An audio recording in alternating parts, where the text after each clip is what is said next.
오늘 하나님의 말씀 같이 보도록 하겠습니다. 오늘 하나님 말씀은 에베소서 6장 17절 말씀입니다. 구원의 투구를 머리에 쓰라라는 제목으로 전하도록 하겠습니다. 짧은 구절이니까 함께 읽을까요? 에베소서 6장 17절 말씀 함께 읽도록 하겠습니다. 구원의 투구와 성령의 검 곧 하나님의 말씀을 가지라. 아멘. 성도 여러분, 지혜가 과연 무엇일까요? 오늘 말씀을 통해서 사실은 지혜에 대해서, 하나님의 지혜에 대해서 같이 나누고자 합니다. 어떤 집에 전화가 걸려왔습니다. 아마도 그 아버지는 그 전화가 누가 거는지 모르지만은 전화를 받고 싶지 않았던 것 같아요. 그러는 순간 그 집의 아들이, 이 유치원 아들이 이제 받으려고 합니다. 그 순간 아버지가 그에게 얘기합니다. 아빠 없다고 그래. 그렇게 얘기합니다. 그 순간 아들이 받습니다. 아들이 아마 그 옆에서 물어보는 것 같아요. 애야, 아빠 계시니? 그러니까 아들이 하는 말이 아빠가 전화를 받을 수 없어요. 왜 못 받니? 아빠가 하는 말이 없다고 했어요. 아이가 지혜가 없는 거죠. 그죠? 여러분, 아이가 지혜가 없는 것일까요? 아니면 아빠가 지혜가 없는 것일까요? 오늘 하나님 말씀은 구원의 투구를 쓰라 그렇게 말씀하십니다. 구원의 투구, 이 은유가 무엇을 뜻하냐? 어쩌면은 구원의 투구, 즉 구원의 확신을 뜻하지 않나 생각이 듭니다. 구원의 확신을 가지라. 그런데 이것은요, 이 믿음은 사실은 믿음의 방패를 세워라 그랬을 때 카바가 된, 이미 말씀하신 것입니다. 포함된 말입니다. 굳이 여기서 구원의 투구라고 하신 것은 믿음의 확신도 있지만 그 이상의 것입니다. 무엇이냐? 하나님의 지혜입니다. 먼저 성경에서 하나님의 지혜라는 말이 뭘 뜻하는지 저희가 알아야 되겠습니다. 성경에 나오는 지혜라는 것은 어떻게 보면 우리의 삶을, 이곳에서 살면서 지혜롭게 잘 살 수 있도록 해주는 것, 그런 것을 뜻하기도 합니다. 그렇지만 그 이상입니다. 사실 성경에서는 이 세상의 모든 지혜와 진리와 좋은 것, 그건 전부 다 하나님에게서 나온다고 기록해요. 사실은 그 정도가 아니라 하나님 자신이 진리고 지혜다 그렇게 얘기하십니다. 특히 잠언서에 이렇게 나오죠. 지혜가 거리에서 헌화하여 소리치되 내 목소리를 들으라, 내게 오라, 그렇게 기록되어 있죠. 의인화되어 있어 나오는 것이죠.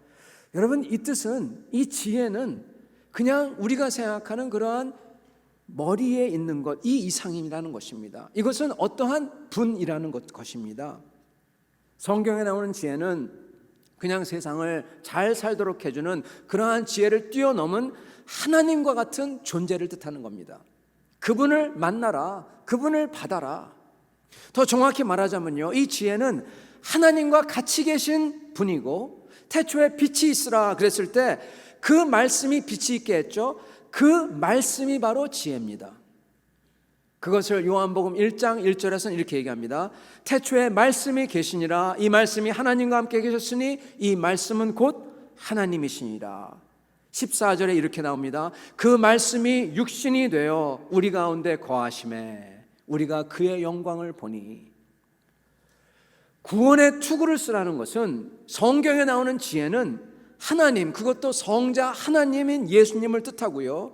구원의 투구를 쓰라는 것은요, 그리스도 예수의 마음과 지혜를 가져라, 그 뜻인 것입니다. 예수님의 마음을 가져라, 예수님의 지혜를 가져라. 성도 여러분, 저희가 예수님의 마음을 가지면 어떠한 일이 일어날까요?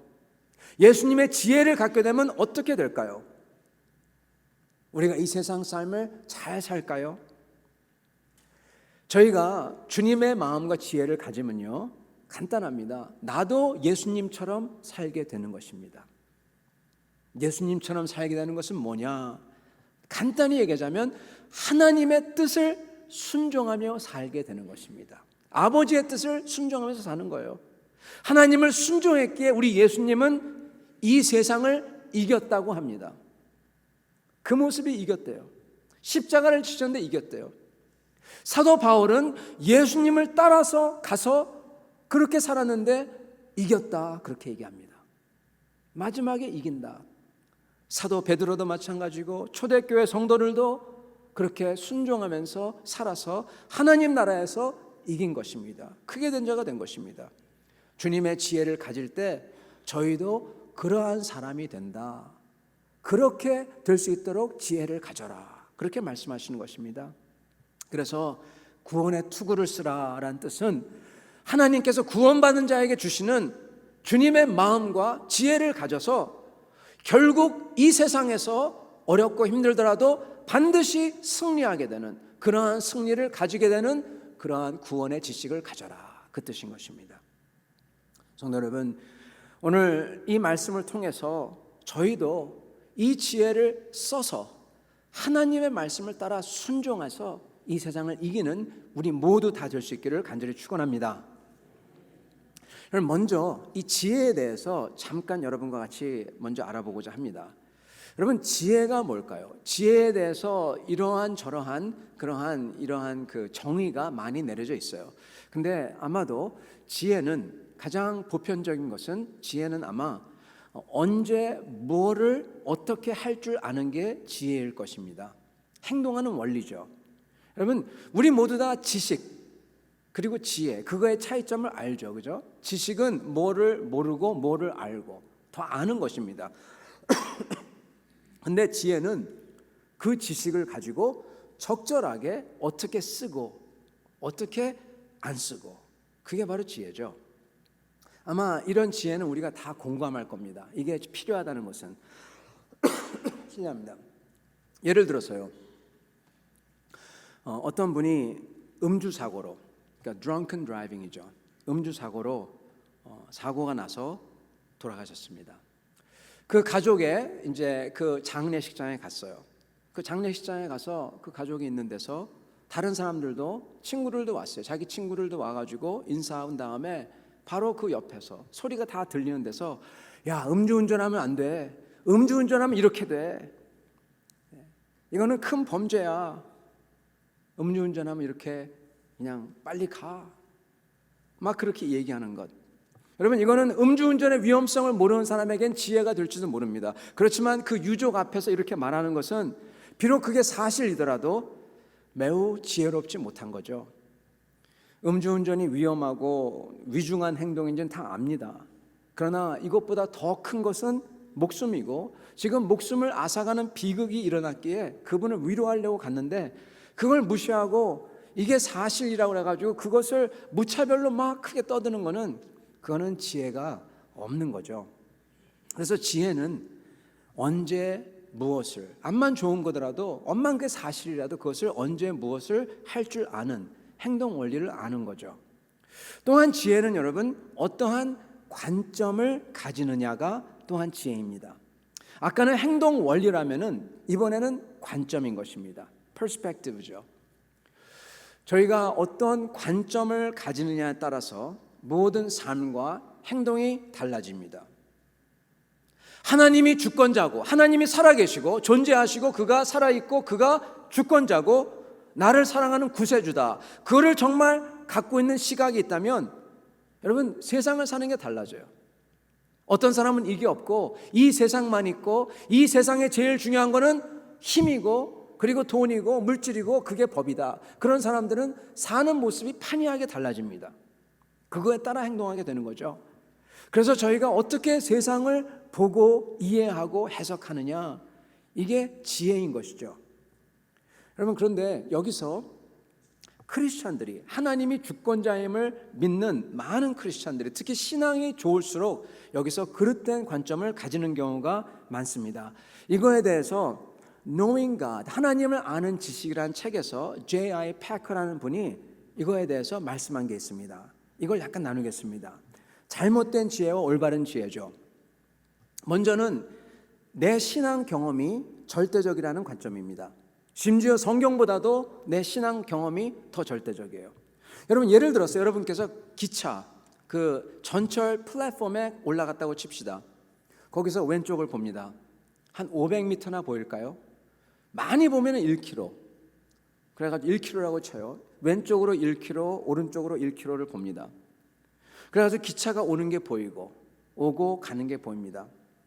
그래서 내가 여기에 플랫폼에 있어서 내가 기차를 보고 그것을 타고 경험한다고 하더라도 전철들이 과연 어떻게 연결되고 어떤 게 스톱하고 어떤 게 천천히 가고 어떤 게 빨리 가고 왜 그런지 알 수 있을까요? 없죠. 여러분, 없습니다. 크리스찬들이 내가 주님을 경험했다고 내가 주님의 방법과 뜻에 대해서 안다고 절대적으로 안다고 생각하는 것은 굉장히 지혜롭지 못한 것입니다. 500m밖에 못 보잖아요. 그리고 전철 시스템 전체는 모르잖아요. 경험해도 저의 경험은 굉장히 어떻게 보면 부분적입니다. 경험했다고 다 안다는 게 아닌 것입니다. 내 신앙 경험만으로서는 하나님의 역사가 이래야 돼, 이게 절대적이야, 아니면 이게 일반적이야, 그렇게 할 수 없다는 것입니다. 그렇다면 뭐로 말할 수 있냐? 성경의 기준, 성경의 말씀으로. 제가 2009년에 이제 미국에 살다가 부산에 들어갔어요. 그래서 이제 전철을 탔습니다. 전철을 탔는데 전혀 문제가 없더라고요. 예전에 한국에 살았을 때 그때하고 별반 없이 전철 타서 동전을 집어넣고 티켓을 빼서, 티켓이 거기 매그넷이 있어요. 자기장이 있는 게 있습니다. 그래서 티켓을 가지고 이렇게 전철 들어가는데 딱 집어넣으면 이게 쏙 빨아 들어갑니다. 그래서 저 끝에 나와요. 그래서 문이 탁 열려요. 들어갑니다. 너무 참 좋다. 아주 익숙하게 부산에 가자마자 전철을 타고 다녔습니다.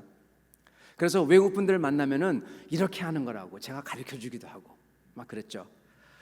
그러다가 어느 날 서울에 올라갔어요. 지하철 타러 딱 가서 티켓을 찾는데 여러분, 티켓이 없어요. 당황했어요. 티켓이 없는 겁니다. 앞만 봐도 티켓을 못 찾겠어요. 근데 사람들이 들어가는데 그 사람들이 뭘 대고 삑거리면서 들어가고 삑거리면서 들어가고, 어떤 사람은 전화기를 대고 삑거리면서 들어가요. 나는 이 표를 찾고 있는데 사람들은 그게 안 찾는 거, 필요 없는 거예요. 그냥 뭐만 대고 들어가는 거예요.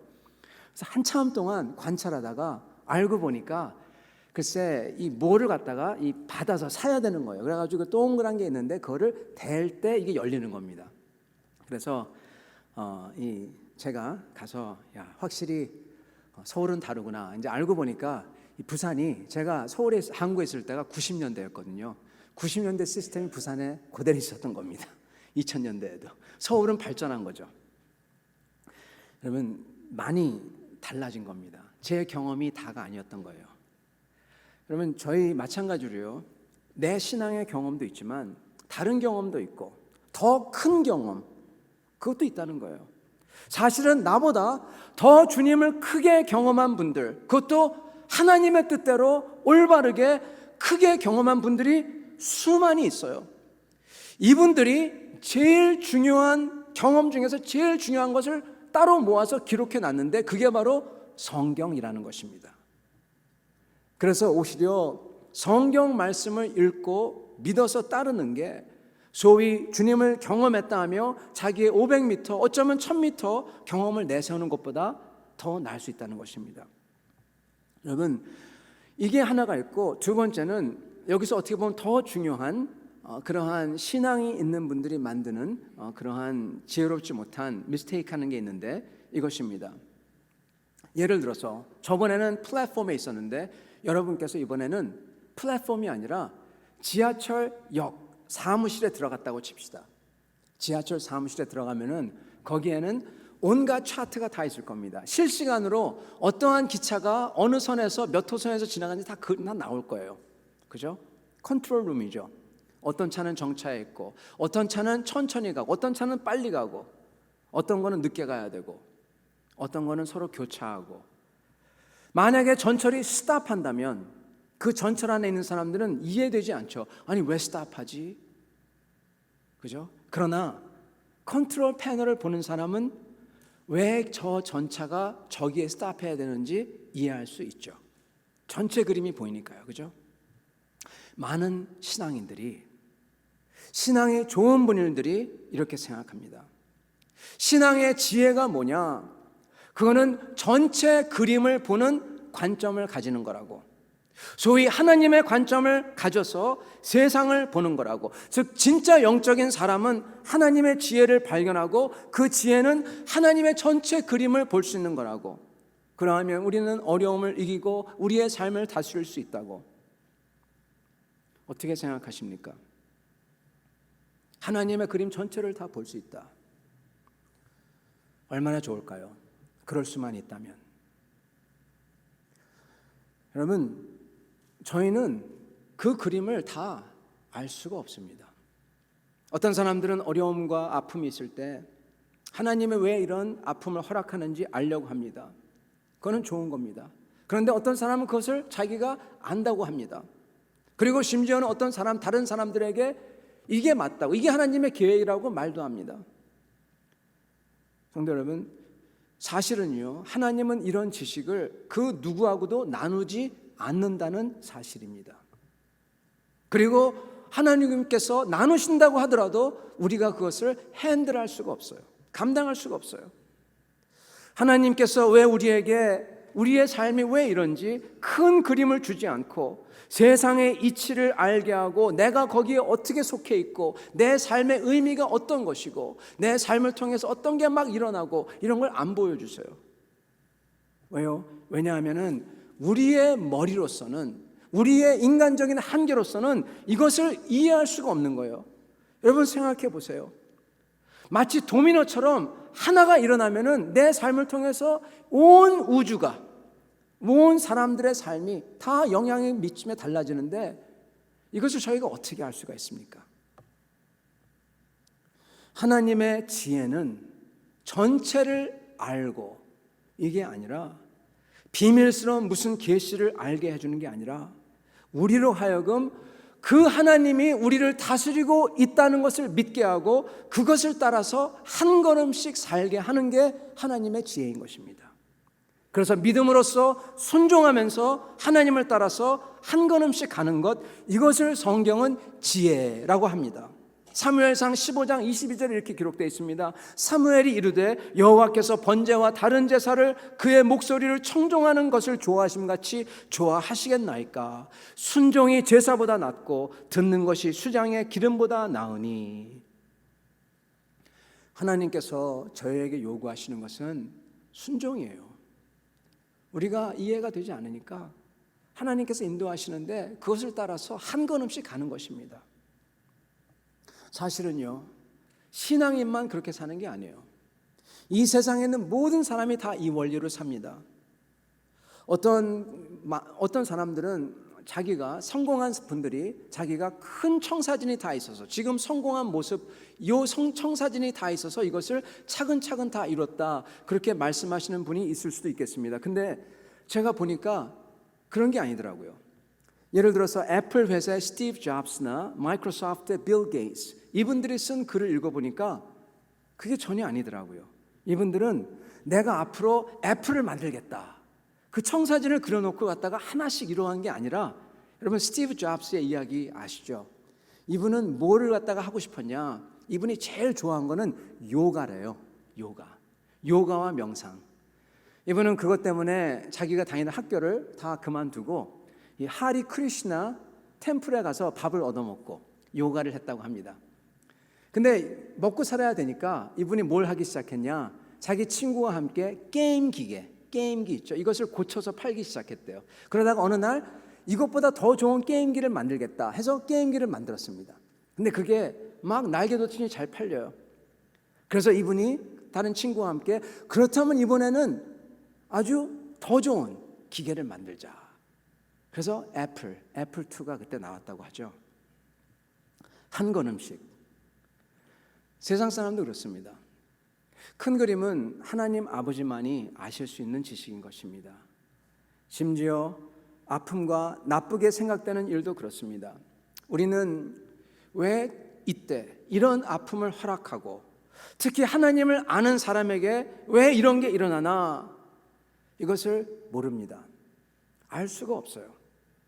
세상은 뭐라고 하는지 모르겠어요. 그러나 우리가 그럼에도 불구하고 아는 게 하나 있어요. 여러분, 전체 그림을 모른다고 하더라도 내가 지금 사는 삶의 의미, 그게 어떤 영향을 주는지 내가 모르고 하나님이 안 알려준다고 하더라도 하나님이 알려주는 게 하나 있어요. 그게 뭐냐? 전체 그림의 끝과 결과를 알려주세요. 우리에게 이미 알려주셨습니다. 여러분, 어려움과 아픔이 있다고 하더라도, 이해할 수 없는 게 있더라도 그 과정이나 그 그림보다 더 중요한 것, 모든 이야기들의 끝을 우리에게 보여주셨다는 겁니다. 우리는 우리의 인생의 여정이 끝날 때 내가 어디에 있을지를 안다는 겁니다. 그게 중요한 거예요. 하나님은 그거를 보여주셨어요. 그걸 위해서 이 모든 것을 다 거기에 맞춰서 이뤄간다, 그렇게 말씀해 주시고 계시는 것입니다. 저희는 잘 모릅니다. 왜 할 일이 많은 목사님이 선교 여행 가셨다가 주무시다가 그냥 소천하게 되셨는지, 왜 어느 권사님이 선교 여행 가셨다가 소천하게 되셨는지, 왜 어느 분이 장애를 갖고 태어났다가 왜 일찍 소천하게 되셨는지 우리는 알 수 없는 것입니다. 그러나 주님을 알면 그분들이 지금 어디 있는 줄 아니까 그게 저희의 지혜가 되는 거예요. 제가 어제 이런 얘기를 들었습니다. 이런 말씀을 들었습니다. 70년대 인천에 있는 어느 교회에서 어느 권사님께서 새벽 기도를 가시려고, 컴컴하잖아요, 새벽에 가시려고 나가셨다가 교통사고로 소천하셨다고 합니다.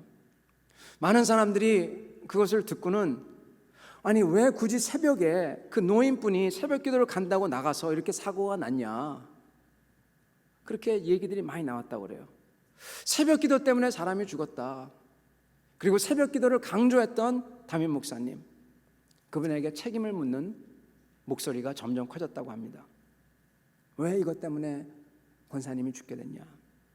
그래서 급기야는 그 담임 목사님이 이것을 붙잡고 기도하려고 기도원에 들어가셨대요. 그 기도원에서 기도하신 다음에 나오신 목사님께서 이렇게 말씀하셨답니다. 여러분은 이게 새벽 기도 때문에 이분이 돌아가셨다고 하면, 여러분은 그렇다면 어떻게, 뭘 하다가 주님을 뵙기 원하십니까? 죄 짓다가, 술 마시다가, 내 할 것 하다가, 돈 벌려고 하다가, 잘 먹고 잘 살려다가 주님을 뵙기 원하십니까? 주님 뵈려고 오기 때문에, 주님 예배 드리려고 하기 때문에, 주님을 전파하려고 하기 때문에, 먼 곳에 주님을 증거하려고 선교하기 때문에 주님을 뵈러 가는 게 이거는 좋은 것입니다. 이 목사님께서 정확하게 그렇게 얘기할지 모르지만 비슷한 말씀하셨대요. 이 말씀으로 교회가 잠잠해졌다, 그런 얘기를 들었습니다. 여러분, 정말 그렇습니다. 여러분, 10년 여러분 기억하십니까? 10년 전 제가요, 이 구글 보면은 구글 사진이 있어요. 그 중에 하나 재미난 게 기능이 뭐냐면은 Now and Then 이라는 기능이 있습니다. 즉 지금 모습하고 우리 애들이 한 3년 전 모습을 딱 비교해서 함께 보여줘요. 근데 재미난 거는 어떤 때는 지금 사진하고 아이들의 10년 전 모습하고 비교해서 보여줍니다. 그걸 보면은 아주 참 재밌어요. 우스워요. 똑같은 데도 있고 이렇게 커졌고, 그거 보면서 배꼽을 잡고 웃는데 네가 옛날에 저랬었다 웃는데, 근데 여러분 그 10년이 엊그제 같아요. 저는 정말 엊그제였어요. 10년 엊그제 같죠. 금방 같죠. 여러분 그거 10번 12번 반복하면 저희는 끝이에요. 이 세상에서 제일 공식적으로 장수한 분이 120세 정도랍니다. 12번 반복하면 끝이에요. 주님을 뵈야 되는데 그것을 깡그리 무시하고 내 마음대로 사는 것은 지혜가 없는 것입니다. 주님은 영원하십니다. 주님께서는 저희에게 10년이 12번이 아니라 10년이 1000억 번, 그 정도도 끝이 안 나서 더 무한대로 주실 거예요. 여러분, 그분과 함께하는 삶을 위해서 그분을 섬기려고 하다가 주님을 뵙게 되는 것은 영광인 것입니다. 끝을 잘 맺는 거예요. 시편 90장 12절에 이런 말씀이 있습니다. 우리에게 우리 날 계수함을 가르치사 지혜로운 마음을 얻게 하소서. 아멘. 우리의 나를 계수함을 알게 하셔서 지혜를 얻게 하라. 여러분, 신앙인의 지혜는 하나님의 전체 그림을 다 안다. 특별한 계시를 안다. 내 삶의 의미를 다 안다. 하나님의 계획에서 다 안다. 왜 고난을 당하는지 내가 다 이해한다. 이게 아니라 진짜 믿는 자의 지혜는 그 하나님을, 나를 사랑하는 하나님을 믿고 신뢰해서 그분의 인도하심을 한 걸음씩 따라가는 게 진짜 지혜인 것입니다. 안 보이지만 믿고 순종하는, 그게 바로 지혜라는 것입니다. 저희가 이러한 지혜를 저희가 붙들고 이러한 지혜를 저희 몸속에, 저의 삶에 배어 들어가게 해야 돼요.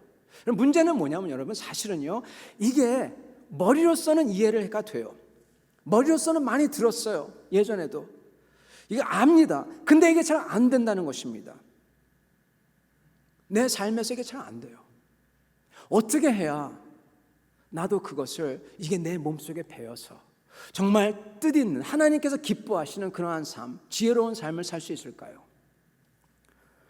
여러분, 이런 거는 여러분 혹시 하셨는지 모르겠습니다. 누가 옛날에 그런 얘기를 해준 적 있어요. 제가 신앙이 거진 없을 때죠.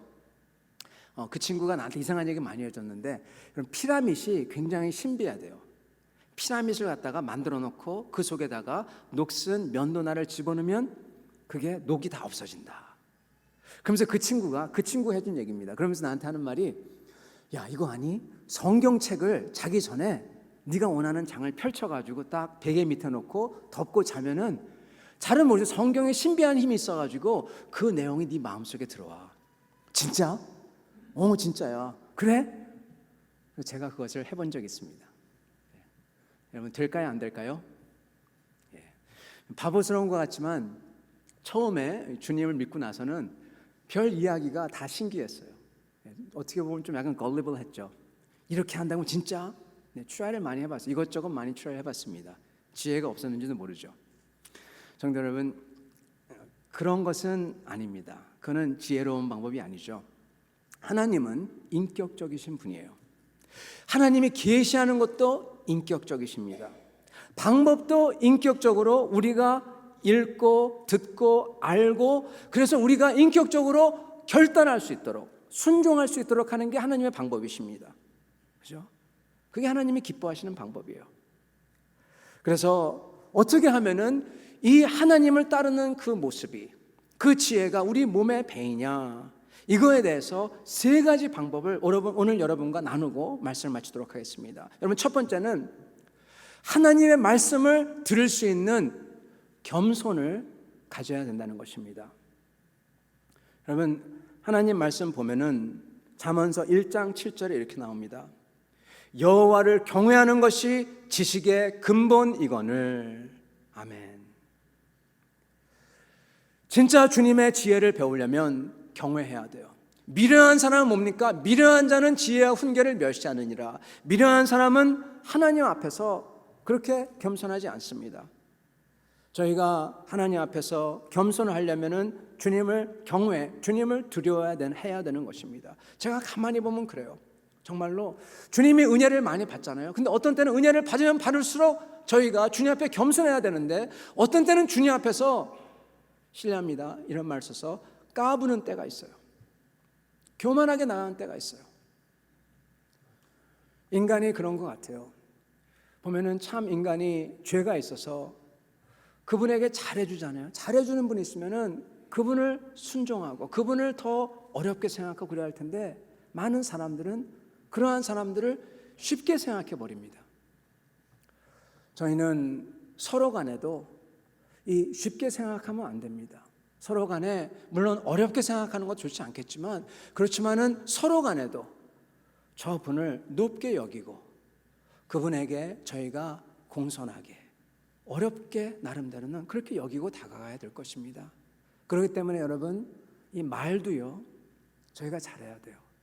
여러분이 좋은 친한 친구가 있어요. 단둘이 계시잖아요. 그러면 여러분이 무슨 말을 해도 상관없습니다. 근데 그 자리에 한 명이 더 들어오면, 3명이죠. 그거는 여러분 society, 그거는 교회입니다.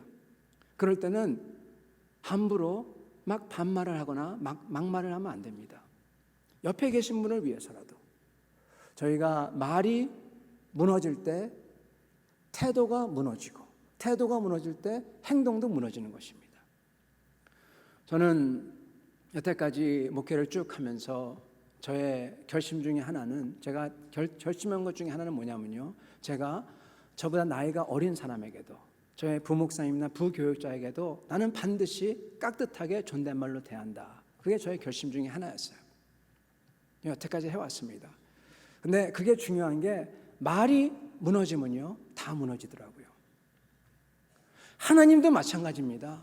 하나님 앞에서 저희가 주님 앞에서 경외하며 나가야지 주님을 온전하게 앞에서 겸손할 수 있죠. 주님의 경외함이 사라지면요, 주님을 사랑한다 막 찬양하고 손들고, 이거 다 헛된 것입니다. 하나님 앞에 경외하고 하나님의 앞에 겸손해야 할 것입니다. 두 번째는 그 하나님의 지혜를, 하나님의 인도하심을 간절하게, 목마르게, 배고프게 찾아야 합니다. 성도 여러분, 그 하나님의 지혜가 가장 많이 언급되고 나온 데가 성경책 중에서 어디일 것 같습니까? 잠언서죠. 그죠? 네. Book of Wisdom이죠. 지혜의 책이죠. 그죠? 여러분, 그 잠언서에 나오는 중요한 테마가 하나 있는데, 그게 뭐냐? 찾아라입니다. 찾아라. 지혜가 거리에서 헌하여 외치되 나를 찾아라. 왜 헛된 것을 찾느냐? 나를 찾아라. 나를 찾아라. 하나님의 지혜를 받기 위해서는 배고파야 됩니다. 목말라야 됩니다. 그래야지 주님을 찾을 수가 있어요. 여러분, 우리가 하나님에게서 배고픔을 가시게 해주는 게 세상에 너무나 많아요. 세상 것에 저희가 따라가다 보면은 하나님을 더 이상 찾지 않게 돼요. 왜요? 만족이 됐으니까. 하나님 자리를 딴 걸로 채워버립니다. 제가 이번에 노예 갔을 때, 알래스카 갔을 때, 노예 거기서 이 열린문교회 목사님께서 우리 노예 목사님들을 다 참 좋은 데로 데려가셨어요. 그분이 저희를 이 좋은 아주 이 스테이크 뷔페집을 데려가셨습니다. 저는 제 기억에 그 가게 이름을 갖다가 여기가 좀 지금 얘기가 그런데, 제가 미국에 살 때 그 집은 뭐 점심 저녁 전부 다 스테이크 뷔페였어요. 그래서 제가 눈이 동그랗게 돼가지고, 야, 스테이크 뷔페다. 근데 가보니까 바뀌었더라고요. 저녁만 스테이크 뷔페, 점심은 스테이크 뷔페가 아닌 그냥 딴 건 다 있는데 그건 없어요. 하여튼 근데 그렇게 저희를 데려가셨는데, 거기에 데려가실지 몰라가지고 제가 가기 전에 이것저것, 비행기에서부터 계속 이것저것을 주워 먹었습니다. 이것도 먹고 저것도 먹고, 과자도 먹고 칩도 먹고 아몬드도 먹고. 정작 야, 뷔페집이다 먹자 그랬는데 먹을 수가 없는 거예요. 네. 나이가 들었어도 그런지 모르겠지만 먹을 수가 없는 겁니다. 그러면서 좀 안타깝더라고요. 많이 먹고 싶었는데. 여러분, 이게 약간 우스갯소리 같지만 진짜 그렇습니다. 저희가 세상에서 살 때 딴 것, 칩 먹고 과자 먹고 그러듯이 세상 것을 계속 주워 먹다 보면요, 하나님을 찾지 않게 돼요. 하나님 앞에 나아가 하나님을 간절히, 하나님에게 배고프게 하나님을 찾아야 됩니다. 그래야 저희가 하나님을 만날 수 있고 하나님의 지혜를 얻을 수가 있습니다. 여러분, 어떻게 해야지 저희가 배고프게 될 수가 있을까요? 저의 삶 속에 어려움이 있으면 배고프게 될까요? 아니에요. 어려움이 있어도 배고프지 않은 사람은 배고프지 않아요. 딴 걸로 계속 주워 먹습니다. 성도 여러분, 주님 앞에서 배고프게 되는 방법을 여러분에게 소개하겠습니다. 이거 꼭 해보시기 바랍니다. 저번 주에도 말씀을 드렸지만 이 성경책 가운데서 시편은 하나님의 예배에 대한 책입니다. 하나님의 관계를 그려놓은 게 시편이에요. 하나님의 그 지혜에 대해서 그려놓은 것은 잠언입니다. 여러분, 시편은 150편, 잠언은 30편. 두 개를 한꺼번에 읽기 시작하면 다 읽고 또 한 번 읽으면 1년이 끝나요. 매일 한 장씩 읽으면. 여러분, 저희가 잠언서, 예배의 책, 예배자의 마음을 다 기록한 책, 그것을 따라 같이 읽을 때, 같이 기도할 때 저도 같은 사람이 되는 것입니다. 여러분, 예배 드리는 사람 속에 그 마음 속에 심중에 뭐가 있는지 어떻게 합니까? 몰라요. 그런데 잠언서에는 나와요. 여러분, 하나님의 마음을 가졌다는 다윗, 내 마음을 가진 자 바로 다윗, 그 사람의 마음에 대체 뭐가 있는지 어떻게 알아요? 몰라요. 근데 아는 방법이 있어요. 시편에 나와요. 내가 그 시편을 따라서 같이 읽고 같이 기도할 때 나도 하나님의 마음을 닮은 사람으로서 서게 되는 겁니다. 그리고 내가 그렇게 만들어 가지고 있는 것입니다. 그러한 사람은 주님에게 대해서 배고파요. 다윗이 배가 많이 고팠거든요. 그렇게 되면은 한 걸음씩 걸어갈 수 있는 그러한 태도와 그러한 모습이, 그러한 게 저희 속에 들어와서 저희 자신 속에 저희 자신을 물들게 합니다. 그렇게 되는 것입니다. 그리고 마지막으로는 저에게 필요한 것은 그 하나님을 알 때 그것을 따라가는 순종입니다. 여러분, 다른 거 다 있는데 이거 없으면은 다 도루묵입니다. 하나님을 다 알고 하나님께 겸손하고 하나님을 찾고 그래서 하나님을 다 그래서 만나요. 하나님이 심지어 가르쳐 주세요. 그런데 순종을 안 하면 그건 도루묵이에요. 아무 소용이 없는 것입니다. 저희가 시편과 잠언을 읽으면서 저의 마음이 배고파서 주님을 찾고 그 주님께서 내 삶에 보여주시는 한 걸음씩 따라갈 때 주님을 경험하고 주님을 찬양하고 감사하고 그러면서 진짜 지혜가, 하나님의 지혜가 들어오게 되는 것입니다. 여러분, 혹시 탄광에 들어가 보신 적이 있는지요? 저도 한 번도 들어가 본 적이 없어요. 근데 탄광이 우리 옛날 신문을 보면은 탄광이 매몰된다, 사람들이 갇힌다 그러지 않습니까? 우리는 그게 얼마나 끔찍한 건지 잘 모릅니다. 왜냐하면 그 속에 들어가 봐 있지 않았기 때문에. 저는 예전에 그 동굴에 들어가 본 적이 있습니다. 동굴도 굉장히 어두웠어요. 근데 탄광은 어떨까? 어느 분이 버지니아 탄광 체험을 하러 가셨답니다. 버지니아에 탄광이 많대요, 미국에. 그래서 그 탄광 체험하러 갈 때 하나씩, 모자 하나씩 다 나눠준대요. 그 모자를 쓰면은 그 모자에 뭐가 달리냐? 호롱불, 카바이드 불이 달린대요. 여러분, 한국에서 옛날에 보면은 포장마차 같은 데 보면은 깡통을 하나 놓고 이렇게 불을 켜죠. 그게 바로 카바이드예요. 그래서 그거를 붙인 헬멧을 다 준대요. 그래서 그걸 키고 가는데 앞에 가는 리더가 탄광이 얼마나 어두운지 한번 경험해 볼까요? 그러면서 불을 다 꺼보라고 합니다. 불을 다 사람들이 끕니다. 끄는데 그분이 하는 말이 정말로 자기가 손을 정말 눈앞에서 이렇게 들었는데 이게 안 보인대요. 칠흑, 완전히 darkness. 그러는 순간 그분이 마음이 확 쪼여면서 막 그냥 답답하고 무섭고 여기서 그냥 무조건 나가고 싶더래요. 얼마나 무서운지 모르대요. 그 공포감, 완전히 갇힌 그 공포감이죠. 그때 그 인도자가 다시 불을 켜세요 그러면서 그분이 불을 켜가지고 다 켜줍니다. 그 조그만 불 얼마나 좋은지 모른대요. 근데 그 불을 켜면서 가는데요, 그 불을 켜면서 가는데 얼마큼 보이냐? 정확히 내 발 30cm 앞만 보인대요. 30cm 앞. 나머지는 칠흑이에요. 절벽이 있어도 모르는 겁니다. 그분께서 근데 놀라운 것은 그 30cm를 가니까 30cm가 더 보이고 30cm를 가니까 앞에 30cm가 더 보이고, 아, 이게 신앙생활이구나. 이게 신앙생활이구나. 사랑하는 성도 여러분, 하나님의 지혜는 저희가 무엇을 많이 알고 무엇을 언제 어떻게 퍼펙트하게 딱 맞게 하고 좋죠. 그러나 하나님의 지혜는 그런 것보다는 그 모든 것을 퍼펙트하게 아시는 하나님께서 나를 인도하시기에 그분을 믿고 신뢰하고 그분의 말씀에 따라 30cm씩 한 걸음씩 가는 게 하나님의 지혜인 것입니다.